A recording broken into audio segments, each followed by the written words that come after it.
So I'm sitting here thinking about the fact that you have people who were not attacked in the home in the Idaho 4 case, such as Bethany and Dylan. And so the first point that I want to bring up is a personal experience of mine. And then I'll bring it back full circle.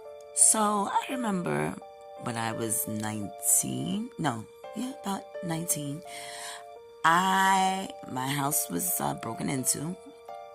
And at that time, I lived with my mother. And someone had came in the house, and I woke up, and I was big and pregnant at the time. But somebody broke into the house, and I felt them trying to take the anklet off my leg. And that's what woke me up.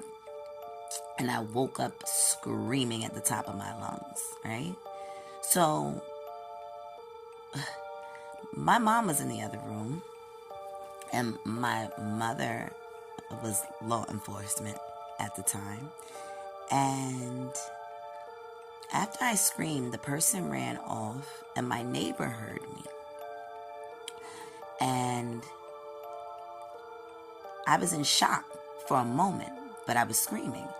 And I ran out my bedroom. After the perp ran off, I ran to my mother's room and started knocking on the door. Now, to be honest with you, I want to say my mother's room and mine, from my actual door to hers, is probably about a couple of feet, maybe like, I'll give it 6 feet, right? However, where my bed was and the wall, let's just put it like this. The only thing between my mother's room and my room was the bathroom. And my mother said she could hear me screaming, but she couldn't locate her firearm, right? But she said it was kind of like, you're coming out of sleep at the same time. So it's like that grogginess. So I'm saying all that to say, now my neighbor heard me, but he had just gotten home.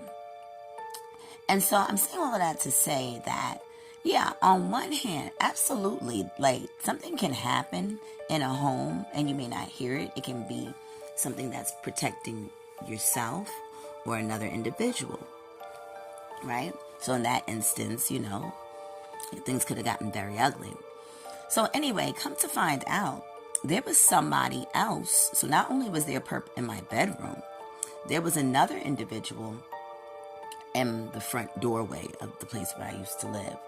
And how do we know this? Because they dropped pictures. Now this is, I'm not going to give away my age, but this is a while ago when you would actually have a stack of pictures.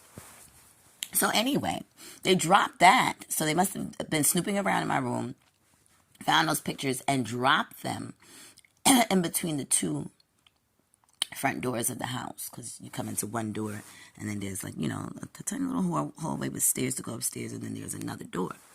So I'm saying that to say is that it was two people there, right? Two perps. There was a lookout and the person who was committing the crime.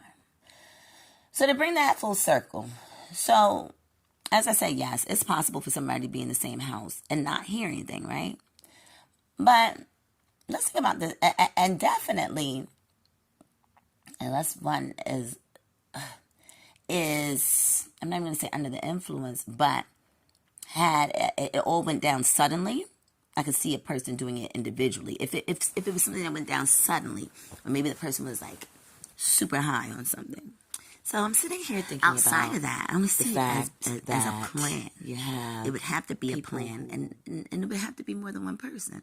So, not just that, the other side of that coin is, think about if you are a parent, or if you have anybody that you love who's younger, right, or to college age, and you would look to the friends. Trust and believe. I know I've been around the block enough to know that I probably, depending on what would be said to me by those witnesses in the home, depending on how it's told to me and what is said, would determine on whether or not I believe them, right? That's the obvious. However, I'm really stuck on it there's a huge possibility that someone in the home would know something, right? Or could possibly be involved, especially at that age. I mean, I don't know about y'all, but how would you feel about it if it was your own people that happened to, and there were individuals in the home, students in the home, that were not attacked? Now, you could say, okay, it was, a direct hit on those particular individuals.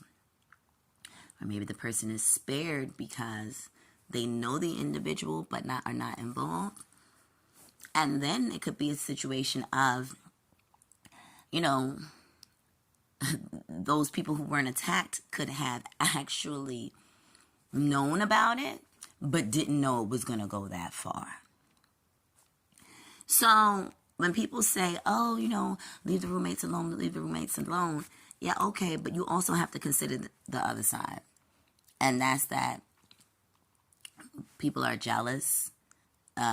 Those frats and sororities be off the hook, wilding out. And I know I had made a comment before, like, what kind of games do these frats play where people are so comfortable with hearing rummaging through the house? Because it would lead me to believe like that's like a normal thing,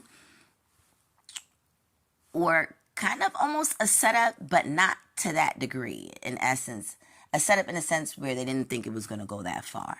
Now, I'm just throwing a hypothetical out there, and I wanted to share my personal experience about, who heard what when I wasn't attacked, but, was being robbed.